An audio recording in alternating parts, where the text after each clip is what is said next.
Thank you very much. It's Kaufman is Alive. I look at comic books new and old. Today I'm looking at an all-new comic book. All-new Venom number 2 by Marvel Comics. Legacy number 241. It's a $4.99 comic book. Written by Al Ewing. Got Carlos Gomez on the interior arts. Frank Delmata is the colorist. And I got the Adam Kubert cover. This is the main cover. Really awesome cover here. Got all these AIM soldiers coming after Venom here. Just conceptually a really cool looking cover. Kind of reminds me of some kind of Jack Kirby stuff when he'd have all the soldiers, you know, attacking Captain America or something like that. It's kind of what it reminds me of. This new Venom series has this new Venom logo. I gotta say, I don't like it as much as the original Venom logo. Hard to beat a classic. We got Al Ewing, like I said, writing here. And if you've read Al Ewing stuff, you know he likes to have these long, spiraling stories that go on for issues and issues. That's kind of what we're getting here in this Venom series. It seems like we're going to be setting up this long mystery of who this new host is of this new Venom. Pretty much looks like the old Venom, except he's got some gold trim on his logo there and his eyes instead of the white that we're used to. And he looks a little bit more blue than he used to, I feel like. They used to color him a bit blacker, I suppose, but the thing I noticed about this book, which really has nothing to do with the artist himself or the writer or anything else, is there's a bunch of pages in here where the coloring and the pencils don't match up, and it's really distracting. I don't know if you can tell through the video here, but there's some panels. Everything looks kind of fuzzy because it just looks like the colors and the, like I said, the inks, they just don't quite match up. They're just a little bit off for whatever reason. Kind of all throughout this book, there's only a few pages where that doesn't happen. But it's super distracting, like I said. The plot here basically is we've got these, there's actually 4 people who are believed to possibly be this new Venom. We get them right here off the bat on this opening splash page. Robbie Robertson, Rick Jones, Madam Mask, and Luke Cage. Got the text that says there are 4 possibilities here. But this is coming from this villain who's trying to rob this bank here. You can see the cartoonish sack of money. They call themselves the Death Throes, New York's oldest surviving organized theme criminal collective. I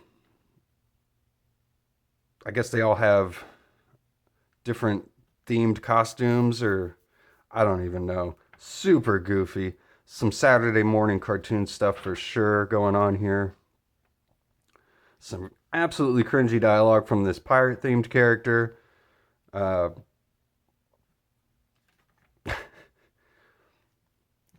This guy, is he a Philly fanatic or something? Got some guy with a British trucker hat. I don't know who these characters are. Some very obscure characters. I like the way the artist is drawing Venom here. So we got Robbie Robertson, Luke Cage, and Rick Jones. For some reason, this is the main part that I don't understand, is we've got these 3 generally smart, heroic characters who are all kind of acting stupid here, because the 3 of them all believe the other one could be Venom, and I guess none of them trust each other. It's just weird. It doesn't really work for me. I feel like if these were all 3 villains, that might work a little bit better, because they'd be, you know, have more scheming going on, and they wouldn't trust each other. But I don't feel like these guys have any reason to be lying to each other. They have no reason to not really trust each other. So Luke Cage is the mayor too. And just a random group of characters. Now my favorite part about this book was actually this whole scene between Dylan, Mary Jane, and Paul, who's her new husband. And Paul comes off like a real dipstick in this issue for sure. He's gets into an argument with Mary Jane. They're kind of fostering Dylan at this point. Dylan's trying to figure out who this new Venom symbiote is. He wants his symbiote back. He discovers that this abandoned building's probably got something to do with it. Might be where he's hiding out. But I like the way Al Ewing's writing Paul because he's completely insufferable here. He's not wanting you to like him in this book, which I think the fans have voiced their opinions that nobody really likes Paul at all. So Dylan sneaks out and Paul catches him and he yells at MJ to get her jackpot costume out of the dryer. So it looks like they're going to be chasing down Dylan here. Now, even though we've got those four main suspects, I think Paul is definitely one of the suspects. He could possibly be Venom. And I think if it turned out that Paul was Venom, that would be my favorite pick, because that would just be completely ridiculous and kind of out of left field. But, you know, there's just something about it that I think might work if you have a dynamic where Paul is Venom and he's kind of like torturing Peter. They could kind of restart the whole Venom Spider-Man dynamic there in a totally different way.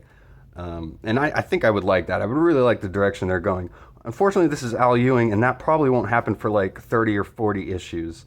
And we're going to be trying to, you know, involved in this mystery for the next couple of years. If I know Al Ewing's track record of just